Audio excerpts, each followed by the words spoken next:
will be number 1, Termsak number 2, and then Dr. LESZEK number 3, and then we go back to the publicized order, Stein 4 and Wuhai Zong number 5. Now, I've requested the speakers to keep to their 12-minute time allocation. This is very important for us, that they be brief, because it's important also to have time for questions. The question and answer sessions have been quite interesting and quite informative for all of us, so we need to preserve time for questions and answers. So with that caveat, I think we can begin. That's Captain Martin Sebastian from the Maritime Institute of Malaysia, otherwise known as MIMA. Thank you, Mr. Moderator. First of all, I'd like to thank DAV and VLA for inviting MIMA to speak at this conference, this workshop. I'd like to share with you all some perspectives from Malaysia. First of all, I'd like to show the outline of my presentation today. And then I will just proceed to the DOC. This slide shows the excerpts of the DOC, that it's the first political document jointly issued by ASEAN member countries and China on South China Sea issue. And then I will move on to the joint working group. The joint working group's main task being to identify concrete cooperative activities that will enhance mutual understanding and trust. From there, we look at the 2002 DOC, and here the first word of the slide, the first line you can see, pending the peaceful settlement. Meaning pending the peaceful settlement, there are other issues that we can tackle together, other aspects that we can look. Same thing here on this slide, you see pending a comprehensive durable settlement. We can look at a few things where I concentrate on combating transnational crime, which is the main focus of my presentation today. I proceed on to the joint declaration that was signed between ASEAN and China in 2002.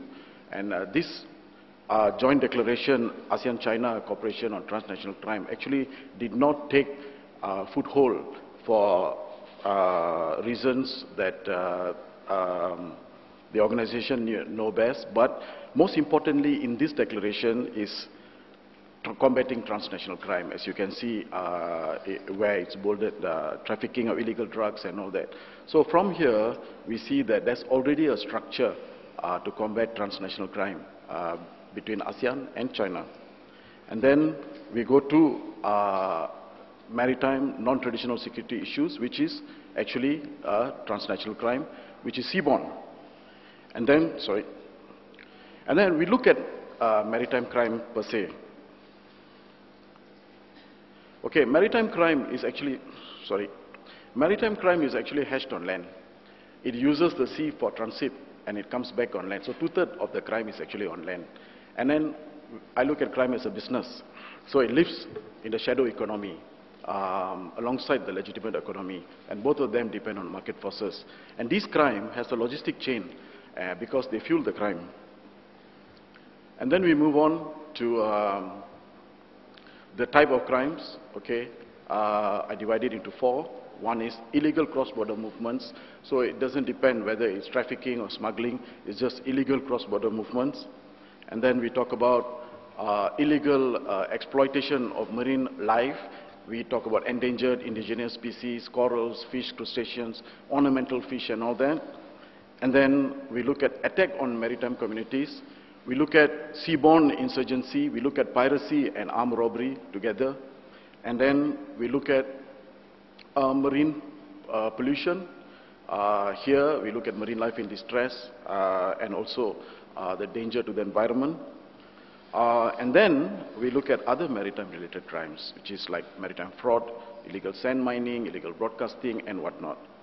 From here, now that I've explained to you the seaborne crime, maritime crime per se, I look at the report from United Nations Office of Drugs and Crime for last year, looking at Asia-Pacific region. From that report, I show you some graphics.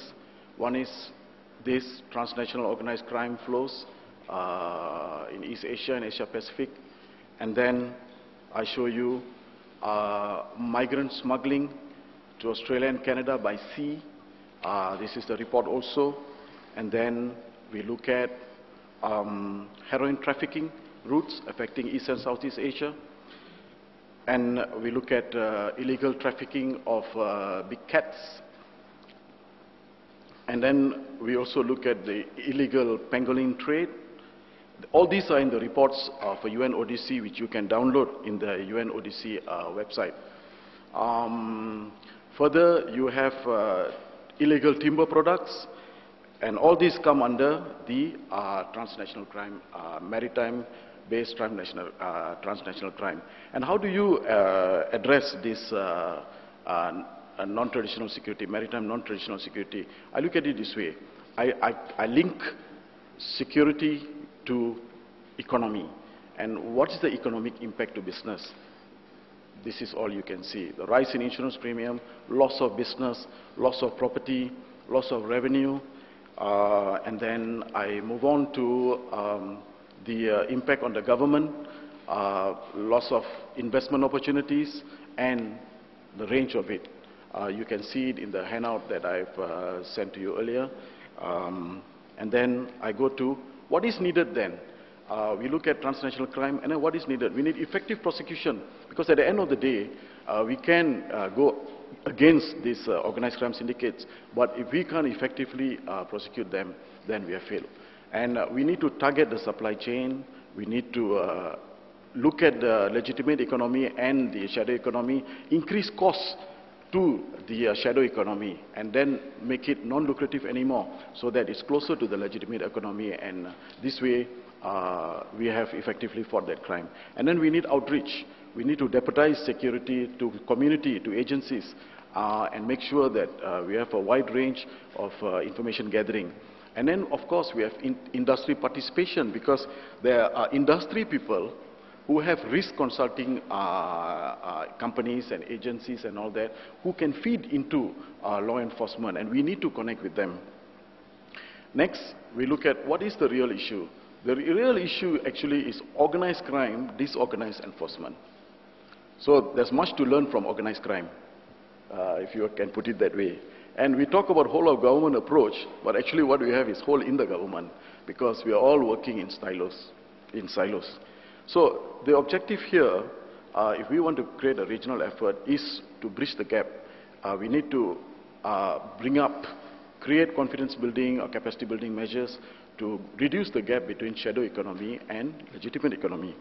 And for that, Malaysia has taken the lead. We have funded for an ASEAN course for 2 weeks, where we pay for flight tickets, accommodation, and all that for ASEAN students under the Malaysian Technical Cooperation Program, to ensure that we address this collectively. So this is a brochure for the second course that we did.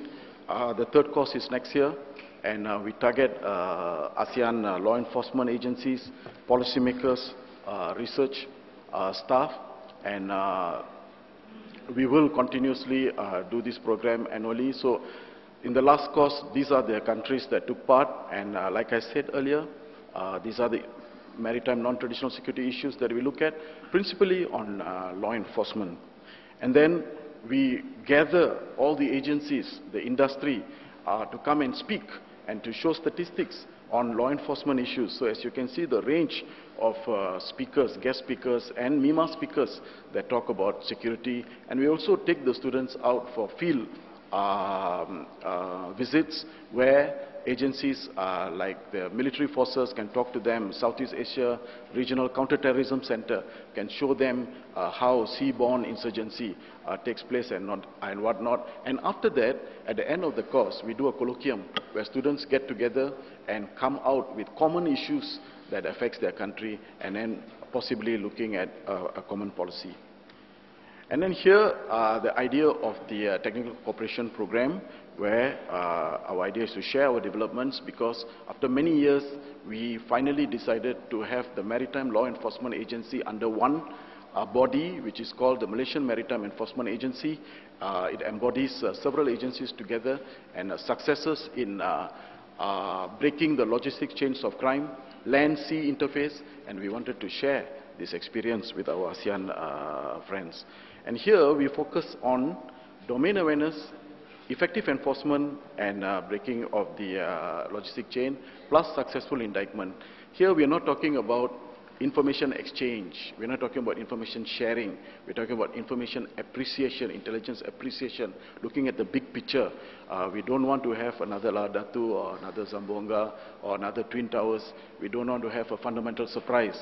We want to make sure that we don't get together only for threat response.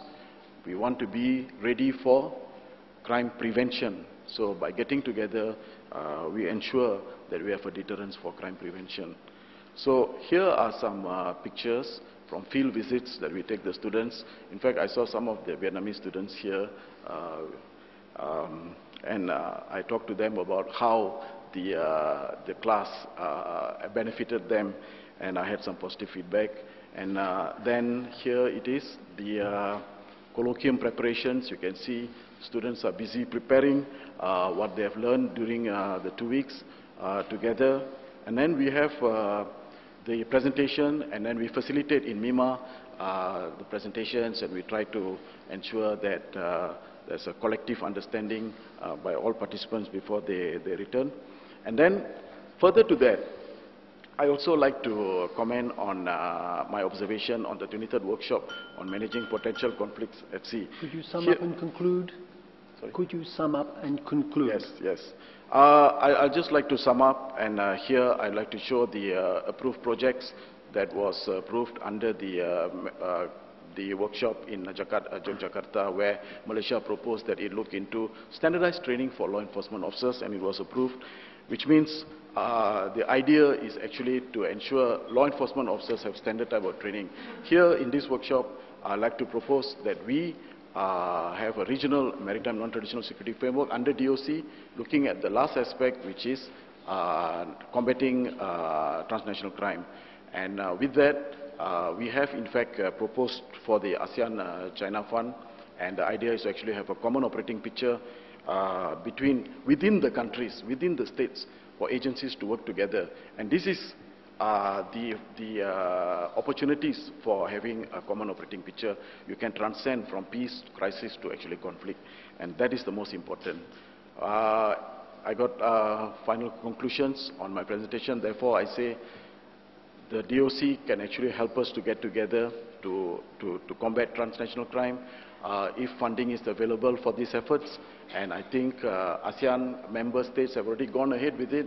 Singapore, Philippines is going ahead with it with Coast Watch South. Cambodia has gone again for it. And I think it's about time we work collectively to break the logistics chain of crime. Thank you so much. Thank you very much. Now we move to... Oh yes, we must... Well, first of all, I would like to join all the other speakers in thanking the Diplomatic Academy of Vietnam and the Vietnam Lawyer Association for inviting me to this important event. After 1.5 days, I think it's very important for speakers in the later session to say anything new and interesting, but then I will try and then stay within 12 minutes. Well, let me first start from the question I think we heard earlier yesterday morning about ASEAN unity or disunity. Well, I should say what happened in the 45th AMM Foreign Minister meeting in Phnom Penh was a political accident. And the crux of the problem is rather technical. Vietnam and Philippines mentioned what happened in their areas, and I want to reflect that in the draft joint communique. But Cambodia insists that those incidents were bilateral, therefore it need not be mentioned in an ASEAN document. So the disagreement is rather technical. And I should like to emphasize that the meeting of ASEAN foreign ministers is only one of the more than 30 ASEAN ministerial bodies. You cannot just say the political accident in the AMM caused a serious lift disunity in ASEAN. That's not really the case. And then just 1 or 2 days after that, they came up with a joint statement on the ASEAN common position on the 6th principle. That remained a common ASEAN position on South China Sea. And one of the points in the joint statement is the early conclusion of a COC.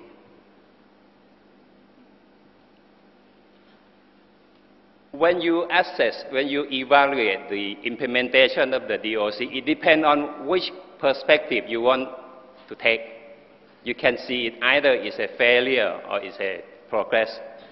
It can be half full glass or it can be half empty. Well, on the positive side, there are 2 mechanisms. They are meeting regularly. And you have read about the Suzhou meeting, the 6th meeting of the senior official, and the 9th meeting of the Joint Working Group. And next year, the Joint Working Group will meet at least 4 times in Singapore, Indonesia, Thailand, and China. So far, 5 DOC projects have been implemented. And in Suzhou, several more have been proposed for the 2013 and 2014 work plan of the Joint Working Group, another positive step. And we already have the guideline on how to implement DOC. And lately, China set aside 3 billion yuan, that is nearly $500 million for the China-ASEAN Maritime Cooperation Fund.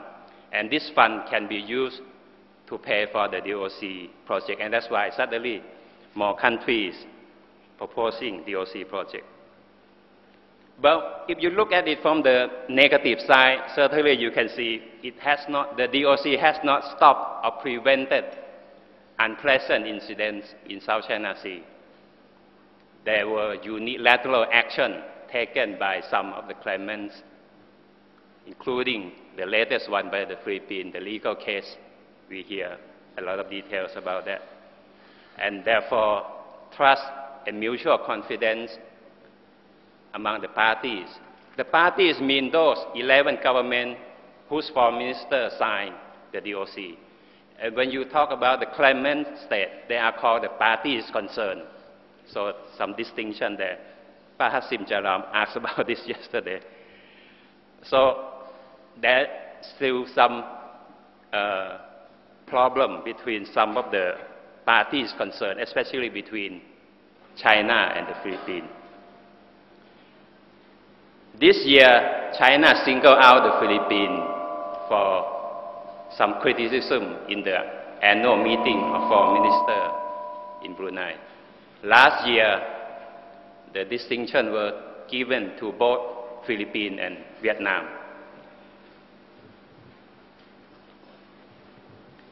ASEAN and China can agree that there are shortcomings in the implementation of the DOC, but they differ on what shall be done.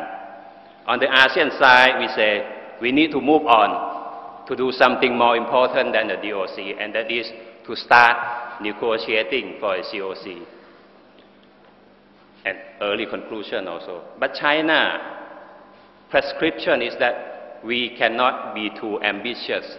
We have to continue to improve implementation of the DOC comprehensively and more effectively, and then only gradually taking step by step toward implementation, toward a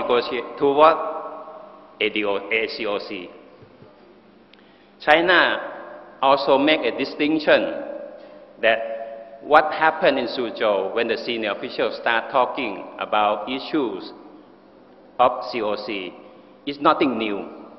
It's only part of the implementation of the DOC, and that is the Chinese perception that nothing is new. It's just continued implementation of the DOC. And then in Suzhou, the senior official also agreed to task the joint working group to continue the discussion, especially in the technical details, technical issue that could arise when you start negotiating a COC, a lot of technical issue. At the same time, China still wants to set up an eminent person and expert group EPEG, which we presume is going to be a track 1.5, which means appointed by government. But on the ASEAN side, I think ASEAN want to wait and see what will come out, what will develop when the working group start talking about technical issues of a COC and see whether we need an EPEG or we need some other mechanism. So that is the slightly different position. Well, one big question is, what can a COC do? What can it create new value in ASEAN-China cooperation in South China Sea? Well, the answer could be that we can add new additional CBM. We can set up, we can lay down rules of procedure on how to handle unpleasant incidents or incident at sea. We can have hotline communication. We can do search and rescue. We can, on the ASEAN side, we want to make it a legally binding commitment and even to register the COC with the Secretariat of the United Nations. And certainly, we need, if it's legally binding, we need some dispute settlement modalities.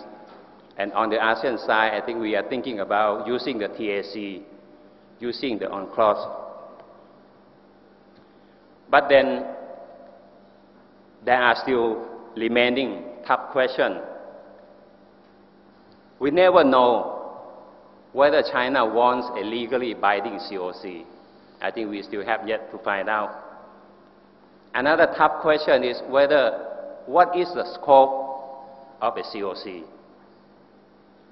Will it only cover multilaterally disputed areas in the South China Sea, or it will include areas that are in bilateral dispute? Will it include non-disputed areas, territorial waters, EEZ, continental shelf that are not disputed but in South China Sea? So this remains, the scope remains a question. And then another question is how to make it legally binding. What if there is a serious violation?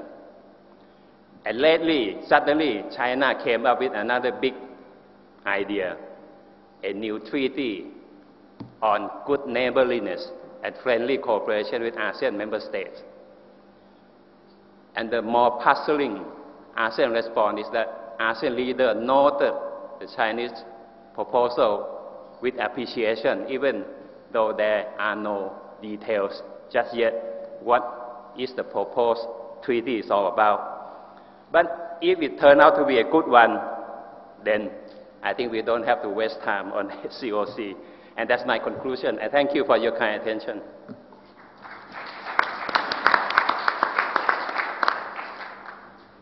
Thank you, Term Sak, for keeping well within your allocated time of 12 minutes.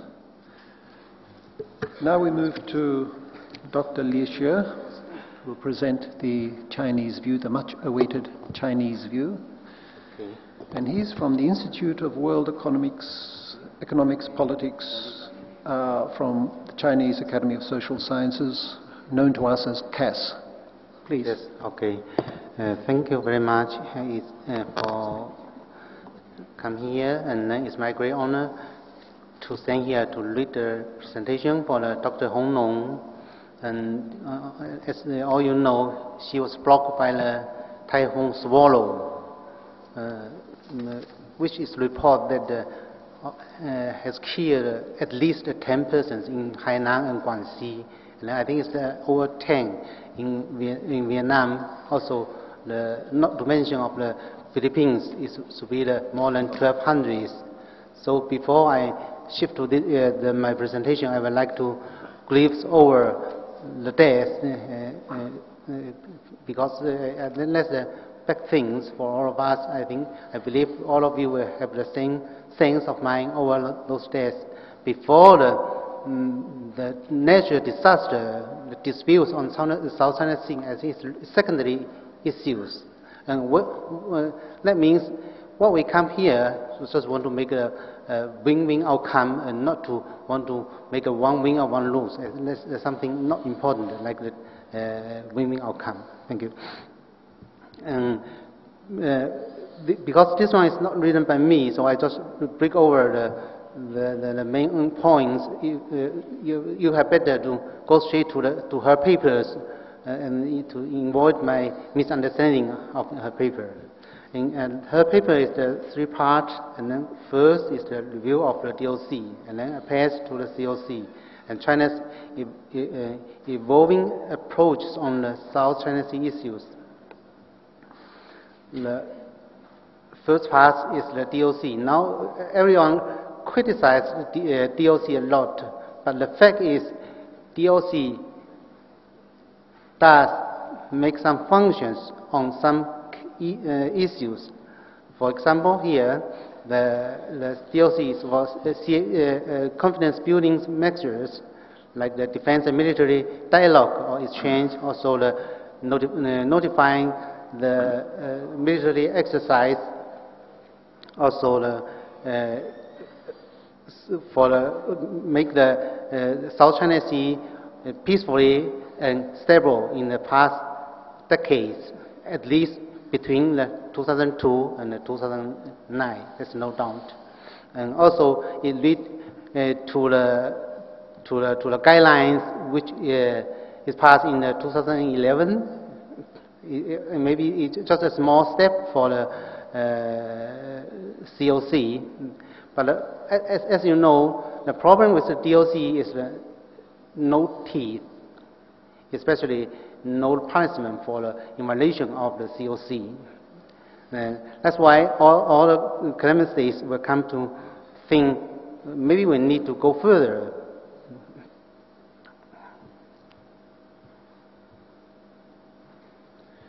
And then let's pass to the COC. For the main difference between the China's perspective and the ASEAN's perspective is that China say which party will we step in and which area will be related to these disputes for discussion. And is for the dispute management or for the dispute settlement? Not all ASEAN countries say it should be a dispute settlement, because COC is not mainly focused on the territory dispute settlement, but it's also for some another disputes. And also, the process is to be gradually progress or based on consensus or just a quick result. As all you know, many of the ASEAN scholars or also officials say they hope to come out with a quick result. That's the main difference between the 2 parts. And then, as you know, we come to the last speaker also talk about this one, the Suzhou meetings on the COC, on consultation of the COC. I think it's quite more important step for China to move from the last step to the next step. But because China is a big ship, and then all of the captains or major officers are new in the power, so I think it seems to me that's why the Prime Minister Wang Yi say he put out the 4 principles for the process of the consultation of the COC. That's number 1 is the realistic expectation. Number 2 is the consensus. Number 3 is to overcome disturbance from the outside countries. And then the last one is to keep gradual process, which were in line with the ASEAN way. As you know, the ASEAN way works very well in the past 3 decades or 4 decades. And then China especially pay attention to the maritime cooperations in 3 fields.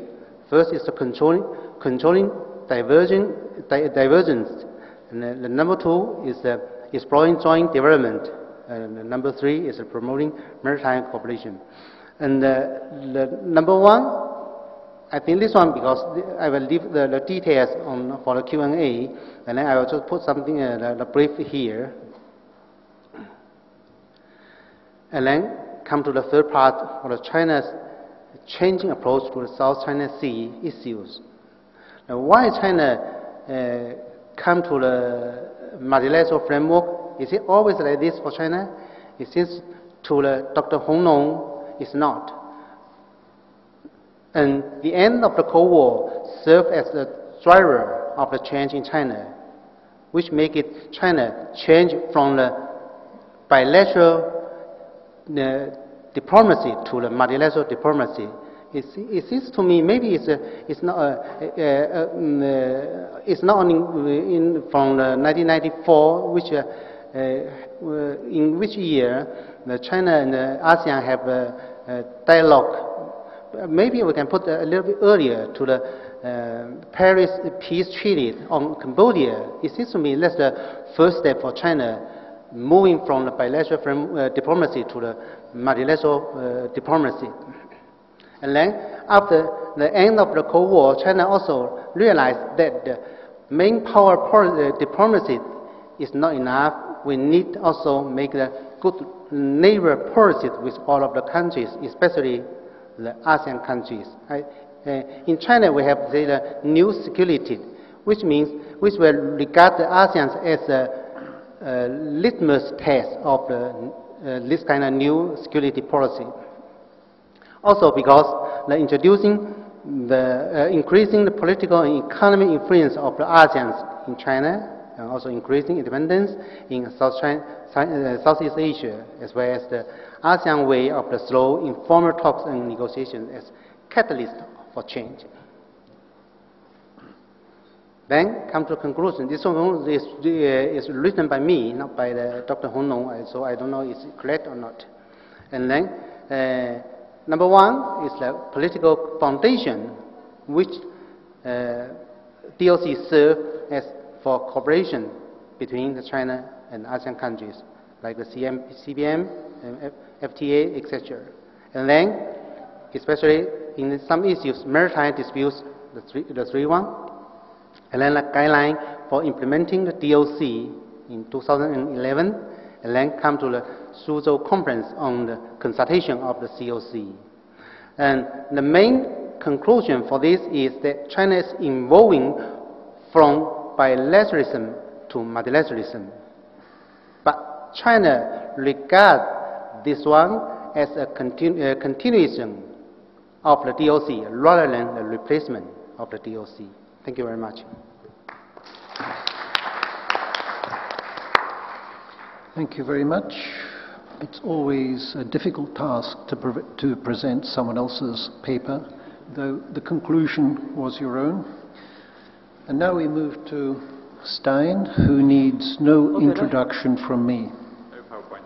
Okay. I will do 5 things in 12 minutes. The first is to summarize my paper. The declaration on the Code of Conduct in 2002 was a momentous step forward. I think that the sentence that impressed me the most at the time, and still is the one that I am most in awe of today, is refraining from action of inhabiting on presently uninhabited islands, reefs, shoals, cays, and other features. This was a precise prohibition that one agreed on, and it has, I think, been instrumental in preventing the kind of things that happened in the Spratlys in 1988. The DOC had a triple purpose, I would say, both conflict prevention, cooperation, and conflict resolution. But now, 11 years later, we must say that the expected results have not been produced. So my paper is mainly a discussion about why not more has been achieved under the DOC. And the main explanation I come to for that is that there is a lack of precision as to any disputed area. It resolves or it prevents conflict on the islands, shades, coals, and so on, but at sea it cannot do it because countries will expect to be able to fish in areas that they consider to be absolutely theirs. So what I suggest in the paper as the main way forward is to start defining or distinguishing between disputed areas and undisputed areas. Now I have summarized the paper. Second thing I want to do is to emphasize that the conflicts in the South China Sea are going to be resolved. There is going to be a solution, but it will take a very long time, and it will be an incremental process. It's very unlikely to happen in one go as a result of one court decision or one conference. It will happen through many incremental steps, and those have already begun. And the process is ongoing, and one of the important things that has happened is that more and more countries are acting consonance with international law. And that you can see it in how the Philippines has changed its laws, how more and more of the arguments are now based on international law. And this is also the case in China. And that is my third point. Something is ongoing in China. And one of the expressions of that is the paper that LESZEK just read now, written the full paper by NONG. And NONG is not a nobody. She is the Deputy Director of the National Institute for South China Sea Studies in Hainan, and she heads its Beijing branch. That paper is quite worthy of reading. Her main thesis here is that China has developed from insisting on unilateralism to more and more multilateralism. And she sees that as a process that is ongoing and that is continuing. And she also explains the beginning of that process with what happened on Tiananmen Square in 1989. This is not something you often find in a paper written by a Chinese author. She says that China, after the Tiananmen Square, needed to repair the image of its internationally, and that led it on to a process where it became more and more multilateral in its approach together with ASEAN. And the DOC, of course, was an expression of that process.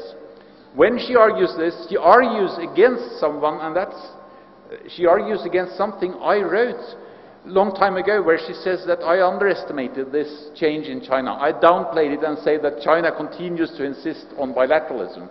And I think that actually I want to give her right. I think she is right. There has happened something there in China, but the problem is it's happening at the same time in China as you also have the increasing capacity to enforce jurisdiction in areas at the outer perimeter of the U-shaped line. The capacity frightens others, and you also have this growing nationalism, which is not part of this moderation on the part of the thinkers or the policymakers in China. That's a very difficult contradiction in China's development. And I think it points at the absolute need for China to overcome the problem of the U-shaped line and define it as just a claim to the islands and their maritime zones. This is the big obstacle for China to overcome. If the arbitration tribunal can help China in some way to overcome that, it would be extremely fortunate. Those were my three first points. I have still two left.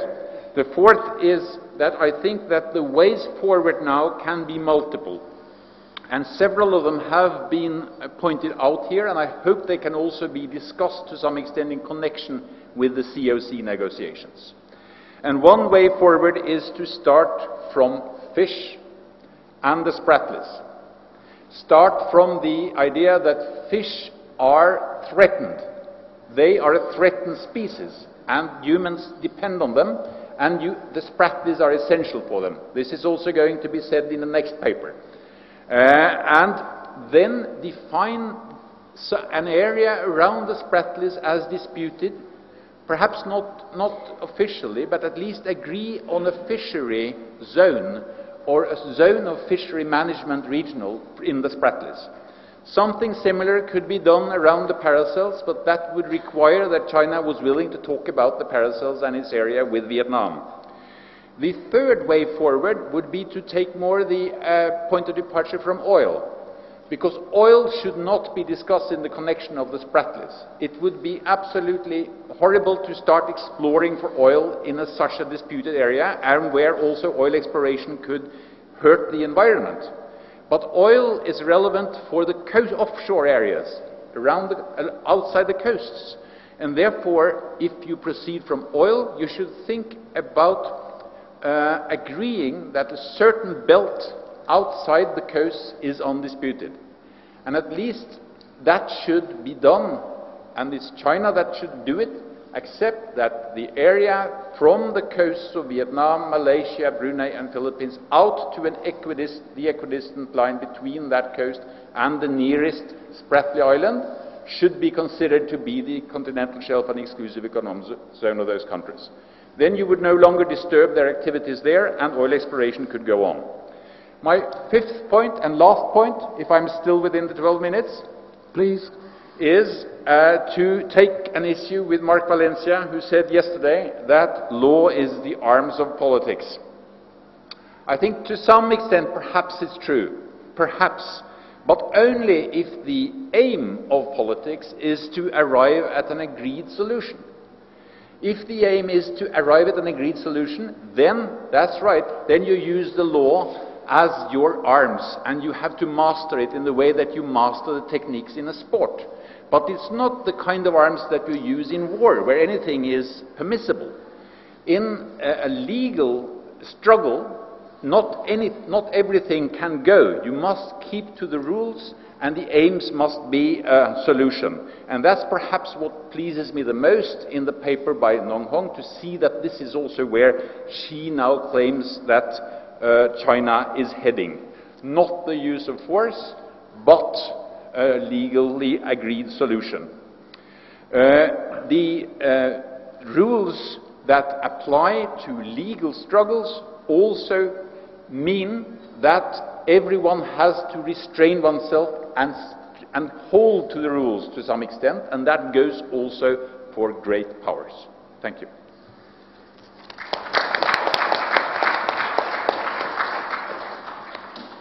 Well, thank you, Stein, for that very upbeat presentation. When I listen to you, I feel that the problems we have been discussing will quickly disappear. Now, last but not least, we have Dr. Vo Hai Dong from our host institute, that's the Diplomatic Academy of Vietnam. I have a good news and a bad news. The good news is, due to a cold I caught yesterday, I have a very beautiful voice today. And the bad news is, I'm not going to sing any song. Let me ask you a question first. It's a kind of a food for thought question. Whenever the word Spratly is mentioned, what would be your reaction? What would be your first thought? Most people that I know, whenever I say the word Spratly, they would think about disputes. According to the world media, Spratly equal disputes. So today, Mr. Chair, ladies and gentlemen, distinguished guests, I would like to introduce to you a new Spratly. Actually, two new Spratlys. The first Spratly that I would like to introduce to you is a beautiful Spratly. A Spratly with pure blue ocean water, a Spratly with white sandy beaches, and a Spratly with magnificent coral reef. The second Spratly that I would like to introduce to you is much more important, is the Spratly as the source of life in the South China Sea. According to the scientists, and Professor Stenson has said earlier, most of fish in the South China Sea are migratory species. As such, they are born in the Spratly, and then they move all over around the South China Sea. They go to the coastal waters of the Philippines, of China, Vietnam, as far as south to Indonesia. And most of the fish that we caught in our exclusive economic zones probably come from the Spratly, including the fish that we eat yesterday at lunch. As such, I think that to protect our food, to protect our fish, it's logical that we have to protect the Spratly. So, to protect the Spratly, I would like to suggest today, as an option, to implement the DOC, the establishment of a marine peace park in the Spratly. So first of all, we have to see what is a marine peace park. To see what is a marine peace park, we have to understand what is a transboundary marine protected area. Here is a definition of what a transboundary marine protected area is according to the International Union for Conservation of Nature. If you try to understand it, I advise you not to. It's very complicated, very long, and legally it's not the best one. So let me try to explain it to you in an easier way. So you have two states, state A and state B. You have a boundary between them, and on either side of the boundary line you have two protected areas. So to enhance the effectiveness of the conservation, to make it easier to cooperate to conserve the whole area, the two countries could agree to formulate a complex of marine protected areas, which is the red area that you see over there. It is a transboundary protected area. So two things I would like to emphasize here. First, not every inch of a transboundary protected area needs to be protected. As you can see, there is two blue areas which are protected areas, which is called the protected components of a transboundary protected area, which is the red area over there. And the second point I would like to emphasize, which is there's no need to have two protected areas which is adjacent to each other. There could be a space between them. So that was a transboundary protected area. Now a peace pact is actually a transboundary protected area which in addition to the purpose of conserving nature have also a purpose to promote peace and cooperation. Now there's an example of a peace pact, a marine peace pact in the South China Sea, which is the Turtle Islands heritage between Malaysia and the Philippines.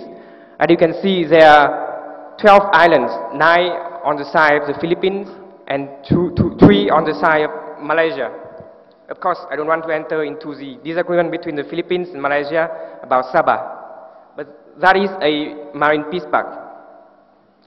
Now let's see what we can do to establish a marine peace pact in the Spratlys. There are a couple of issues that you have to consider to establish a marine peace pact in the Spratlys. The first issue is location. Two locations actually, the location of the marine peace pact itself and the location of the protected components. Here there are several factors that we have to consider. First, the complexity of the marine dispute in the Spratlys. Not everyone claims the same thing. Second, there's no agreement on what is the limit of the Spratlys.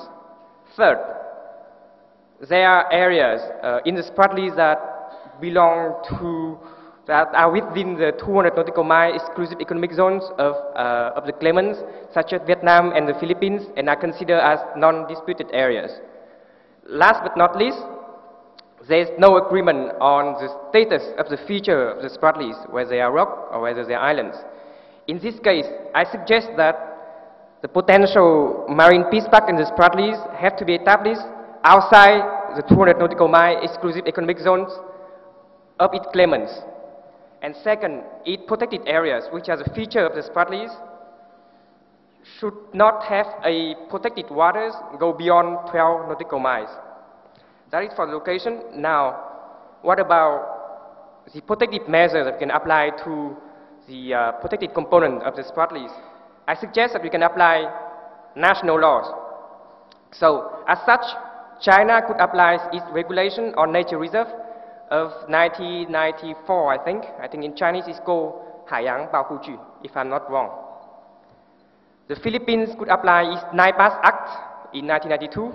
In Philippines it's called Protected Area. Vietnam can apply its fishery law of 2003, and in Vietnamese it's called Khu Bảo Tồn Biển, and etc. etc. Malaysia could apply its national law. Brunei could apply its national law as well. The reason why I didn't go further here is because I didn't have enough time, and according to my calculation, Malaysia and Brunei do not claim any features outside 200 nautical miles exclusive economic zone. Correct me if I'm wrong. Anyway, I don't want to prejudice any claimant's claim here at all. The third issue that you have to deal with is enforcement. For the enforcement, I suggest a combination between flag state jurisdiction and occupying state jurisdiction. The flag state would have jurisdiction to try, to investigate, to try, and to penalize on the vessels flying its flags that violated the protected measures in the Spratly Marine Peace Park. And the occupying state, which is a state that occupies different features in the Spratlys, would have the jurisdiction to patrol the surrounding protected waters and to detect any potential violation. Last but not least, what are the cooperative measures that we can undertake in the Spratly Marine Peace Park? There are two sets of cooperative measures that I would like to suggest. The first one is joint marine scientific research, because for the establishment and management of a marine peace park or of any marine protected area, having sufficient scientific information, data is crucial. So the claimant of the Spratlys could cooperate to undertake joint marine scientific research under two mechanisms. The first one, obviously, the DOC. It could be another cooperative activity to implement the DOC. But there is also a second one, which is the Zone 3, SCS, which is a joint marine scientific program implemented by the Philippines and Vietnam from 2000 to 2007. The first phase was ended, and the two parties committed that they would continue sometime in the future. I suggest that this program could be resumed, could be continued, and include also other claimants in the Spratlys, such as China, such as Malaysia, Brunei. And the second set of cooperative measures that I would like to emphasize that we can implement in the potential Spratly Marine Peace Park is to harmonize protective measures that apply by claimants. And that because of two reasons. We will have two advantages if you do that. The first one, it would avoid that one country could apply unilateral conservation measures to other countries. And the second advantage you could have is, so when a flag state try and penalize a vessel flying its flag for the violation of a protective measure, it doesn't have to apply, doesn't have to consider the national law of another country. It could use its own national law because all the protective measures are harmonized. So that was my suggestion for a marine peace park in the Spratlys. Thank you for your attention. Any question and comment are welcome. Thank you.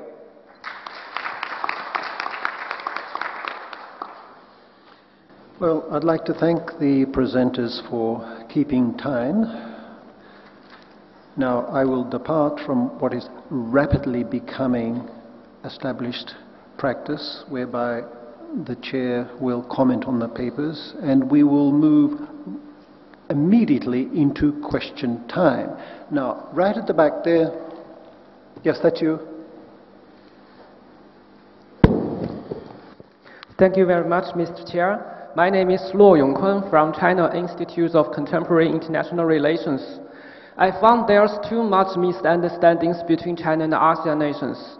I just have a very short comment about the friends from ASEAN centers in Singapore. You mentioned a treaty, that is the Treaty of Good Neighborliness and Friendly Cooperation. I have to say this treaty is a good will to that Chinese government to show to the ASEAN nations. You can see the same treaty between China and the SCO, that is the Shanghai Cooperation Organization. So I cannot agree with what you have written in your paper that this treaty distract the attention from ASEAN nations, distract ASEAN nations from COC. I don't agree. The second point is about COC. To be frank, I think China and ASEAN nations have common interest in COC because China and ASEAN nations want peace and stability in the region. So what's the difference just lies in we have some very detailed difference. So I think that's very normal. If what ASEAN proposed, that China agreed, that is not negotiation, that is not discussion. So when you have some ideas and I do not agree, so we sit down to discuss. That's very normal for COC. So I don't think COC is wrong, it's China's fault or something like that. This is the second point. The third point is... Just a moment, please. Could I ask you to speak more slowly and with a little less animation? It's difficult to hear you up here, and you will not get a fair answer to your question. Okay. Slowly, please. Okay. I just say a very short sentence. We need a very constructive ideas about China and ASEAN nations. To be frank, I think China and ASEAN nations in the new era, the China-ASEAN nations currently is different from what has happened 20 years ago. So we need new ideas, new initiatives to promote Sino-ASEAN relations. So I can ask you a question. How many people from ASEAN nations understand Chinese language? If you don't understand Chinese language, how do you read from Chinese newspapers, Chinese information? How do you understand China? The same question is on Chinese side. How many Chinese scholars understanding the ASEAN language, like Malay, Indonesian, or Thailand language? If you don't understand the language, how do you understand China? So for Chinese and the ASEAN side, please make sure when we give the proposals, please make sure we understand each other very well. So my last point is we need the constructive ideas for China and ASEAN nations. If you just to give some criticism or something to see who is wrong, who is right, that's very easy to say who is wrong, who is right. But if you say who is wrong, who is right, please make sure you understand each other very well. Thank you. To whom is that comment or that question directed? Is that to everyone or to a particular person, presenter? I take that as a general comment on the proceedings, and we move to the next question then from Mark Valencia. Thank you, Mr. Chairman. Well, after that intervention, this will be very minor and very technical. I have one question for Termsak and one comment for Dr. Vu. Termsak, I've been intrigued by this idea of an eminent persons expert group. Could you say a little bit more about it? Who proposed it? How many would there be on this group? Where would the group come from? What was it be its terms of reference, that sort of thing? And then for Dr. Vu, please don't take this in the wrong way. I fully support all the intellectual work that you've put into trying to design a so-called peace park or ecological preserve or whatever, and I would hope that that might come to fruition, but you have to be careful about some of the science. This idea that McManus proposed many years ago, that somehow the Spratlys was a gene savings bank for fisheries for the region, has not been borne out. They tried DNA studies to back it up, and these were not successful in proving that. Now, that doesn't mean it's not so. It means that more work has to be done to demonstrate that. You don't want to base your proposals on weak or speculative science. That's all I'm cautioning. Thank you.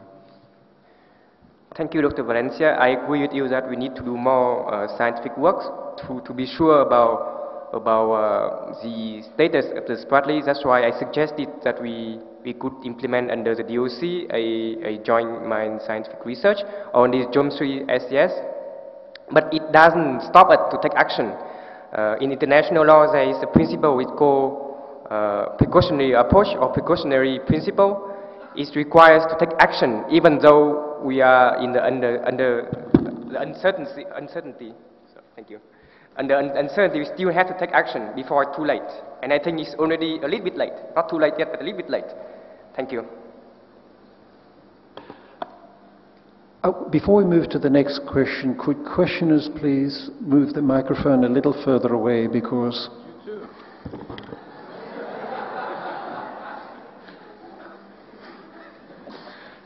as I was saying, Stein, because we get this terrible pounding effect up here, we can't hear your questions very clearly. So we move to the next question. Pak Hashim.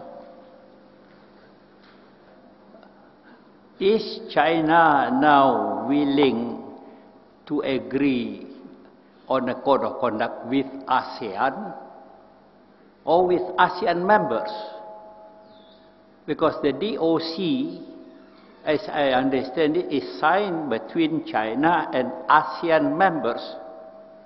It was not signed by the Secretary General of ASEAN. Now, I think if China now do agree to sign it with ASEAN, I agree with you, that is a progress. That China now see ASEAN as a group. But I do not know whether that is the case or not. That's the first one. The second one is to my other colleague on joint development. In the workshop process, in 1996, we submitted an area for joint development in the South China Sea. In response to China ideas of shelving dispute in favor of joint development. And at that time, we suggested an area 200 miles beyond undisputed land features. And then we revised again in 1998. And then it didn't go anywhere again later on. Shall we revise again? Finding an area for joint development. Where is the area for joint development? For joint cooperation. Now I have more questions. Will Vietnam, this is my colleague from Vietnam, agree on some kind of biodiversity expedition around the Spratly Islands? Because we have been looking for an area where to carry out joint biodiversity expedition in order to protect these resources. We mentioned Spratly as one, but there has not been any proposal. We mentioned Paracel as the possible one. There has not been any proposal. We mentioned Pratash as a possible area, but there has not been a proposal. The question is now Vietnam ready to carry out joint biodiversity studies and expedition around the Paracel Island? And if it does, again, I salute you. That is one of the progress. Thank you. Thank you for all the questions. But before I answer them, I would like to answer Professor Tonneson's step forward. I would like to mention that one of the new DOC projects is about taking stock of endangered fish species in the South China Sea. So we are taking the right step in the right direction. I believe COC process involve all the parties in the DOC, which means 11 governments involved in it. And then because they all participate in the senior official meeting, they all participate in the joint working group meeting. So COC process involve all the parties, not just the parties concerned. Professor Organzied, eminent person group idea first came from Foreign Minister Wang Yi when he visited Jakarta and Brunei Darussalam. But that was before ASEAN had a common position in response. And then later on, the ASEAN position is that we have to wait and see how the official consultation will develop, whether we need any supporting mechanism to look into technical issues.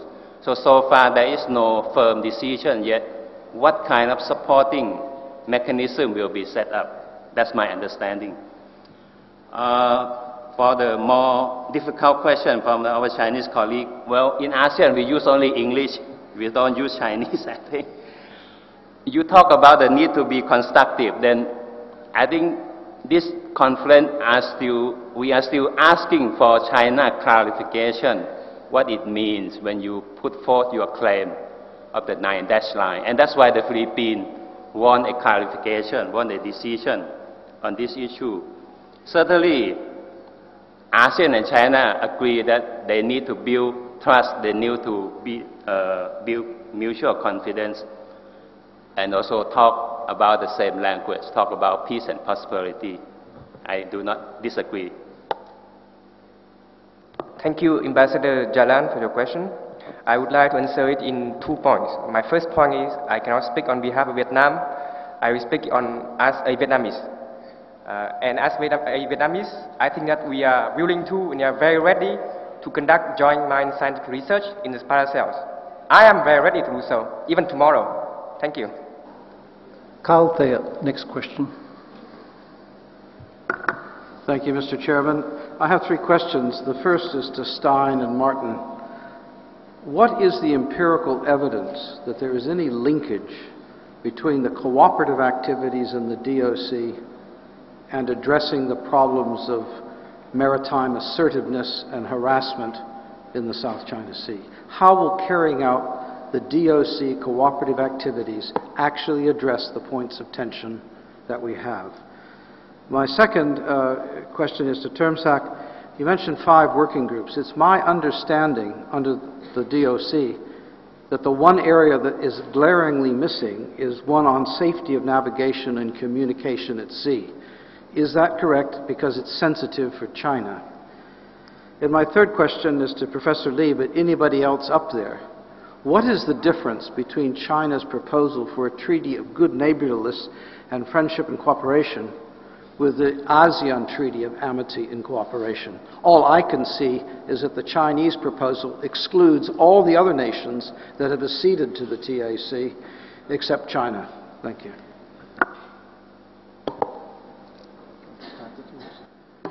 Well, the argument that I have is that the lack of any precision as to what is disputed and what is not disputed also prevents all talk about cooperation from leading to practical results, because it's unclear where the cooperation is going to take place. So therefore my suggestion is that in order to prevent what you call harassment around the outer perimeter of the U-shaped line, China needs to agree that the U-shaped line is not a boundary, and it should also enter into talks with the ASEAN claimants about defining an area out at least to the equidistant line as undisputed, and then that harassment would end. So this is my constructive proposal for that. And then I think that when one talks about cooperation in the areas that are clearly disputed, like the area in between and just immediately around the Spratlys, it's better, and here I also speak to Ambassador Jajal, to speak about protection of the environment and fishery management than to speak about joint development. Because in such an area disputed between so many countries and so difficult to define, it would actually be dangerous to start prospecting for oil. Thank you. So your question, Carl, I'm not sure I understood it completely. Did you ask me what was the causal effect from the DOC? Yeah, so we carry out marine scientific research, we protect the environment, we can carry out search and rescue. We can do that for a decade. How does that stop the action of paramilitary ships from harassment and investing surrounding the Second Thomas Shoal? Acts like that. What's the relation? How do we know that doing the cooperative activities is going to make this leap to address it? I don't see any relation there. I see the DOC as having had, as I said, a triple purpose: conflict prevention, and there I cited the main part, which was not to do new habitation of formerly uninhabited features. That's a clear conflict prevention purpose, and I think it has worked. But it could not, the cooperation part of it does not prevent conflict. The cooperation part of it may enhance understanding and mutual confidence and things like that, and perhaps have an indirect effect, but that's not, the conflict prevention purpose is not the main aspect of that. Actually, we do not know details of the Chinese proposal on the Treaty of Good Neighborliness and Friendly Cooperation. But if we look at the China-Russia Treaty 2001, it involved several things that could be problematic for ASEAN. In that China-Russia Treaty, it talked about not joining any alliance. Well, Philippines and Thailand are non-NATO allies of the USA. Singapore, Malaysia is in a five-power security arrangement with UK, Australia, New Zealand. In that China-Russia Treaty, it also talks about respect of each other's sovereignty, territorial integrity, but then we still have pending dispute in South China Sea. How can we sign a treaty on good neighborliness with China while there are still pending territorial issues? That's why I asked the question yesterday for more information on this treaty. But we have to wait and see. Actually, later this week, Brunei Darussalam will host an EAS workshop to discuss all the different ideas of security arrangement for Asia Pacific, including Indonesia idea of an Indo-Pacific community idea and Russia idea. Maybe we should ask the Chinese to explain also the idea of good neighbors. Okay, it seems to me, up to now I don't know the details, but the one thing is sure that the Chinese new government is make unprecedented emphasis on the neighboring policy, especially with the ASEAN countries.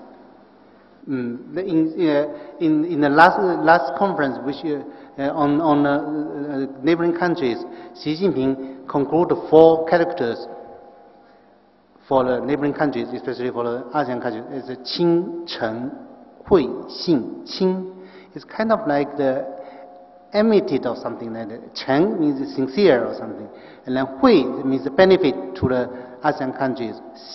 Qing Chen Hui Rong, Rong means it's inclusive or bearing the differences in the 4 countries.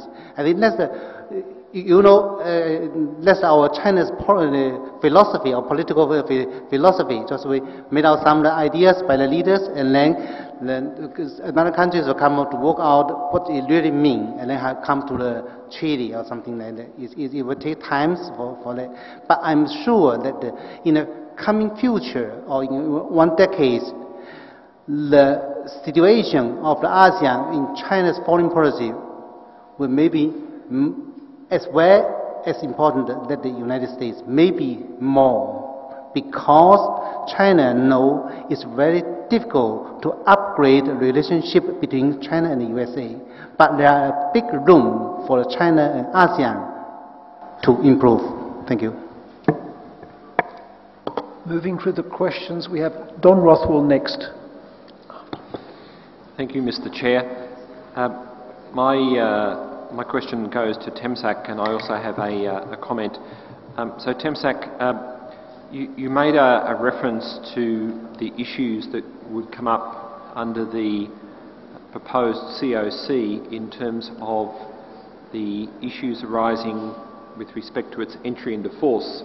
So if it was a legally binding instrument, would it be your expectation that it would only enter into force upon ratification of such an instrument by China and all the ASEAN states? And if that is the case, might you care to predict how long that might in fact take before it would actually become legally binding? My comment is to Dr. Vu. I found your presentation quite interesting, and of course there has been a long-running attempt to draw some parallels between issues in the South China Sea, especially with respect to the Spratlys and Antarctica. And there may well be some benefit in you looking at the parallels in terms of Antarctica, a significant debate in the 1980s about whether Antarctica should be a world park, the way in which the Madrid Protocol to the Antarctic Treaty has implemented some of those mechanisms, including, of course, a moratorium on all mining activities in Antarctica and in the waters of the Southern Ocean. Thank you.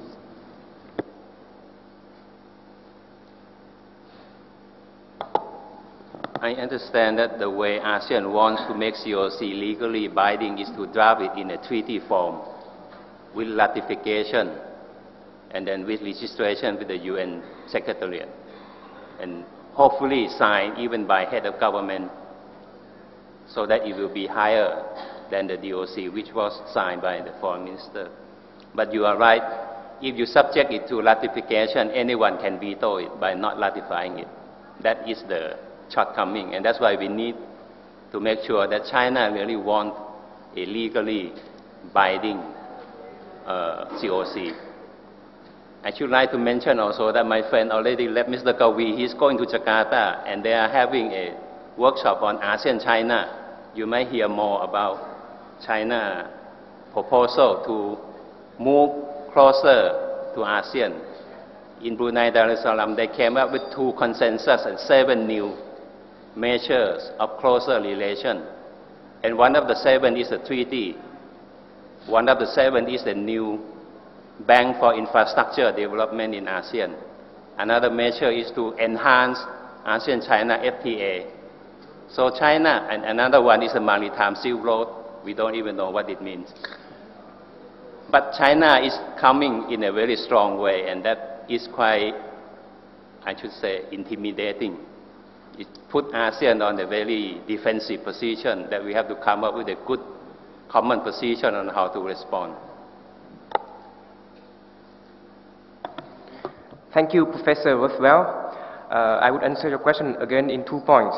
First, of course, to be able to find a model for joint development for the protection of the marine environment of the Spratlys, we have to look at different models that exist in the world. And there are 2 models that I think it very it could provide lessons to the South China Sea, which are, as you mentioned, Antarctica, and the second one is, I think you mentioned one, is the Mediterranean Sea. The Mediterranean Sea has a lot of disputes, and which are very sensitive, very complicated too, and they could agree to have a very robust regional regime on protection of the marine environment, so we could learn from them. But my second point is the South China Sea is also so specific. It's also one case at its own, that we have to have our own, to base our model on the characteristic of the South China Sea itself. So there are 2 trends that way that I would like to say. Thank you. Thank you. We have the current order is 1, 2, 3, 4. Please, I'll get to you. That's Greg Polling, I think. Thank you. I have 2 closely related questions for the panel. Really the same question phrased 2 different ways. Given that we are seeing, I think, a pretty impressive thaw in the last couple months on the issue of the COC, given the friendly neighbor policy, the new charm offensive, whatever you want to call it, is there a time limit, so to speak, on this thaw? In 2015, we'll very likely have a decision, possibly on the Philippine arbitration case. God knows how that will throw a wrench into things. And thank you. We saw that it took 9 years to get from a DOC to guidelines to implement a DOC. I don't see any indication that events will wait another 9 years to get to a COC. So I'd like to put Dr. Lee on the spot and ask what you think is a reasonable time frame that China would be willing to move to a legally binding COC. And to the rest of the panel, what does the time frame look like for ASEAN? What are they realistically looking for?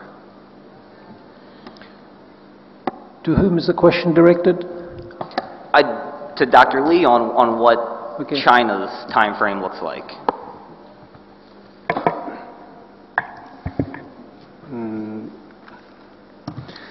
I will pass your question to the spokesman in Beijing after I come back. Before that, I will make my own answer. Briefly speaking, it depends on the political will and the procedure of the issues on China's foreign policy. Because, like what I said a few minutes ago, the South China's issue is important, but it's not that important in the agenda of the President Xi Jinping, as well as his colleagues. So the first things for him just try to do to deal with the domestic issues. After that, maybe 2 or 3 years later, he will come to focus on this one. According to my observation, the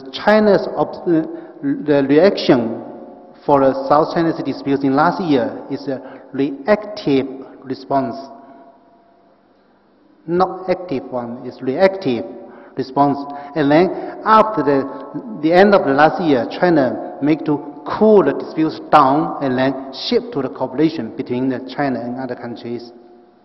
It seems to me, at least in the 2 years, it may be difficult. And then 2 or 3 to 5 years, it's possible. And the second term for the President Xi Jinping is more possible or most possible. Thank you.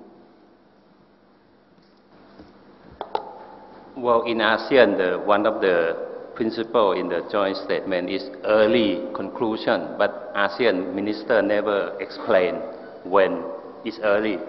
But yesterday you heard Mr. Gawi mention that better try to do it before the end of Thailand's term, 3 years term as a country coordinator. Why? Well, after that, Singapore will take over for 3 years, representing ASEAN in dialogue with China. After Singapore, it will be Philippines. Might not be as good as Thailand in working with China. So I think by early, it should be by June 2015, at the end of Thailand term as a country coordinator. Question from our Taiwanese colleague. Well, thank you, Mr. Chairman. I have one question for Dr. Dang. In your paper, and you have the map on page, I think, 16, and you did not include Senkate of the Teaser Bank in the map, which means it's within the 200 nautical miles of the Philippines. Is that correct? And second question to you, are you aware of the Taiwanese proposal over the past 5 years to establish the Spratly Island as the Marine Peace Park? Are you aware of that project? And then, is that possible to narrow down to Teaser Bank? When I say Teaser Bank, only Viet Nam, Taiwan, and China are involved in that. Now, Chinese occupied island is Graven. In your map, that will be Graven Reef, and Taiwan's will be Ituaba. And on the right-hand side will be the Senkei, but you include that in the Philippines economic zone. You didn't put that in. Following that, we are going to establish Marine Peace Park. We have to think about the following thing. One is demilitarization. Are you going to get the support from Vietnam's government to have the Marine Peace Park in that bank? Are you going to get the support from Chinese government to withdraw in order to establish Marine Peace Park or marine protected areas? So that's a question to you. Allow me very quickly to Dr. Termsak. Quickly, please. Very quick, yes. We talk about a time frame, and we talk about how soon the code of conduct will be adopted. But from Taiwan's perspective, our concern is that is any possibility to consider the role of the possibility for Taiwan to be included in the implementation of DOC and the consultation of the COC. Having said that, is it possible, Dr. Termsak, that Taiwanese eminent people or experts could be invited to join that eminent people and expert group to discuss the further adoption of the COC? Thank you very much. I would answer your second question first. I read the MA proposal for a peace park in Vietnamese. It's called Ban Than area. I don't remember what its name in Chinese, but in Vietnamese it's Ban Than area. It's somewhere near the Itu Aba Island. Is that correct? I read it. I don't remember. I know in Vietnamese it's called Ban Than area. Ban Than Reef, something like that. I also read the, And so is the Philippines proposal as well. So I read all the proposal which had been proposed before. For your first question, I would refer you to my paper.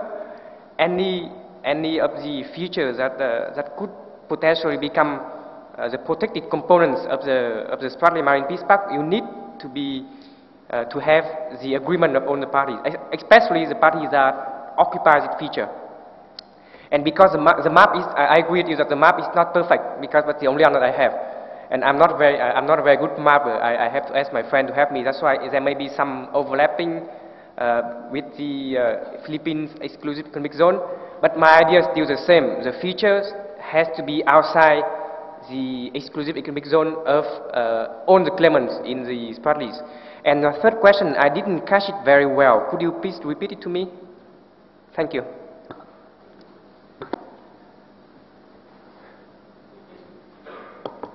Please keep it short. Short. It's very important to consider the need to demilitarize those occupied islands in order to move toward peace park or marine protected areas. Are the governments concerned willing to do that?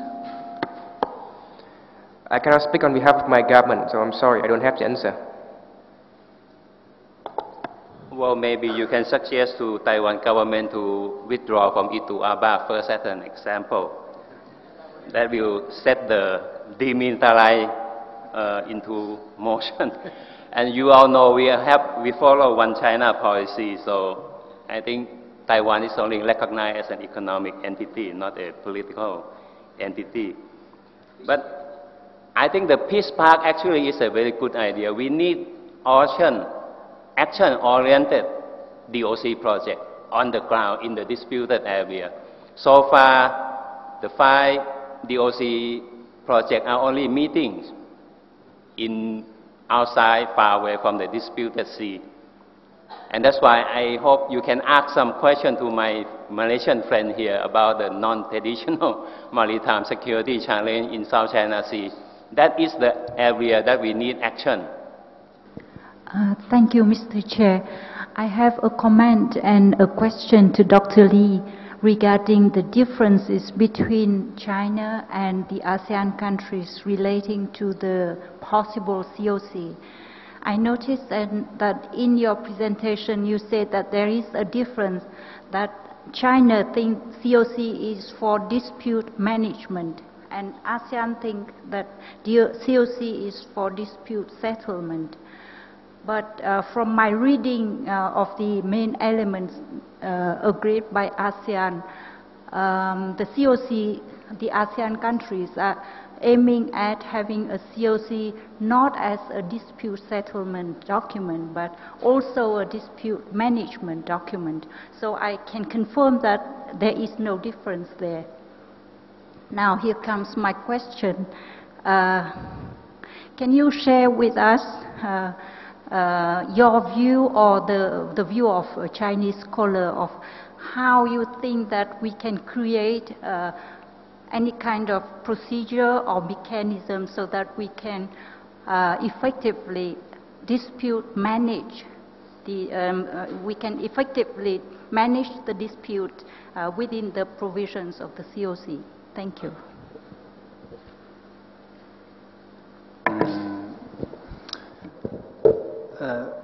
I think that mainly we should focus on the non-traditional security. Something is happening, just a survey on the diversity of the biological something like that. And another thing is rescue. Scientific research, all these things can move forward to form an organization.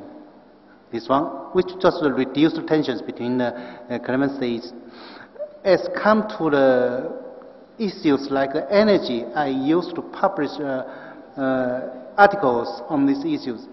That's my own personal opinion. I think maybe we can try to form a Spratly Island energy developed organization, which will focus on the this kind of things.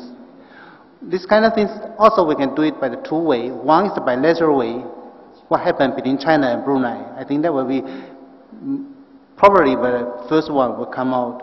And then we also, because just now, like the embassy said, where's the position? The process or failure. So it seems to me maybe the best way is the multi-level overlapping area, to find one place to work there, and then we can start from there to other places. This one is the case. Of course, the best one is just like Dr. Wu say, there's a joint non-development, because the park is the development of the ideas. That's the number one. And then if we want to develop, I think that will be the case for my suggestion. Thank you. I think your understanding of the COC is correct. COC is not intended to settle the claims, but it will include dispute settlement modalities in case there is a violation of the COC itself. So I think that is the understanding that we should all share. Chris Roberts. Thank you. I'm from the Australian National Security College. I welcome what appears to be the exercise of greater restraint in the last few months by various countries, including China. But I'm just wondering, for the purpose of moving forward with respect to joint development, what is China's official position concerning the exclusive economic zones of other claimant states, even beyond what is covered within the 9-dash line? I ask this question because I travelled with Professor BUSZYNSKI in June this year to Beijing, and some people, including one head of a maritime institute funded by the government, said that the core interest in the now is the actual EEZs, because that is where the oil and gas, the hydrocarbons, are accessible. The deeper seas, it's more difficult and costly. But in the words of one defence official from one of the other claimant states, if this is the position, then there is no starting point for the purpose of negotiations on joint development. And just very quickly with regard to Termsak's very informative analysis, I do think, however, that while it's always good to acknowledge the positives with what ASEAN has achieved, and the region is certainly better off for it, there is still a need to call a spade. And I can't see how one can really underplay the joint communique, what happened last year. It was a foreign ministers' meeting.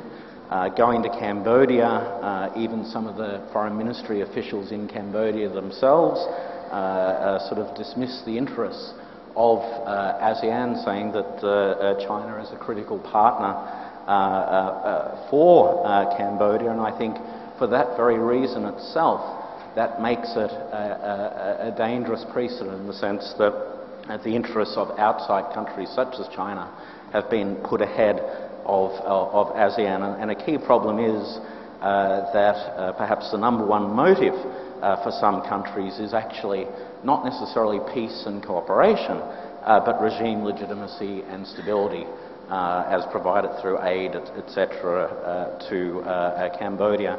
And so my question in the case of Termsak is, what chance is there for a balanced code of conduct that represents the interests of ASEAN as much as it might China? Are we really just going to see an indefinite set of talk like the last 10 years or so? So, thank you.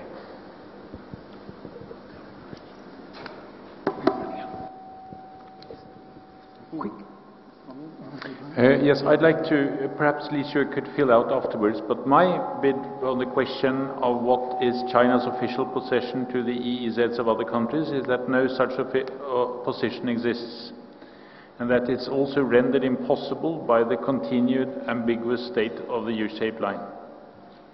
Therefore, also any proposal for joint development is actually not practical, because there would neither be a possibility of establishing a joint venture on the continental shelf of another country, or in disputed area, because there is no definition of any disputed area.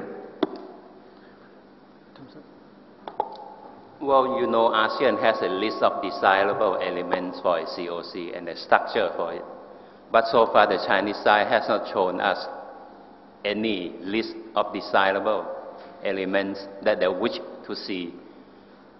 Common sense approach, if both sides has a list, then we can compare the list and then just pick up what are the common elements that we can start, and then the drafting of a COC can actually start. But I think the Chinese is still maybe evolving a policy response on how to proceed with COC, and that's why the Chinese side emphasized that nothing is new. It's part of the implementation of the DOC within the framework of the DOC, and even your paper also mentioned that. So I think we still see different perspectives, even though official consultation already started, but ASEAN and China still see the same thing differently. But I already mentioned that a COC can include new elements of confidence building measure. It can include new hotline of communication. It can include rules of procedure on how to handle incidents at sea. It can include many new action-oriented agreements for actual activity in disputed area, even to define where are the disputes. A lot of things can be done. I think the main difference between Chinese version COC and ASEAN versions DOC is that for the ASEAN side, ASEAN versions COC try to make as more as possible issues which relate to the settlement of the disputes in some aspects, or not formally. But for China's side, they say, okay, we just only make it work for the disputes management. But how the problem is, what's the definition of that? Before we can come to the consensus on this issue, the difference will survive, and that's one thing. Also, because now it's the last minutes, I would like to say that it's very hard, because all of the ASEAN countries worry about China's military force or something like that. It seems to me it's very hard to imagine that China will send out its aircraft carriers in the future and then to come to this area to get all of things back. Maybe some people will argue for that, but I don't think it represents the mainstream of the Chinese people, especially the silent majority. Thank you. Well, at this point, I will conclude what has been a very productive session. Let's thank the presenters in the usual way.